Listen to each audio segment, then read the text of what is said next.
shanin kan lo oma lal pa pathian nit mu a chua dam lai om lo che lai le te sual tin reng le ti dam ngai kan lo di Calvary dam na o Calvary dam na chu om ni tin re a du a piang da ni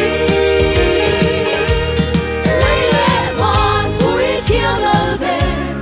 lal i sua en ko la sua ina tin reng ti dam turin ban thuai lo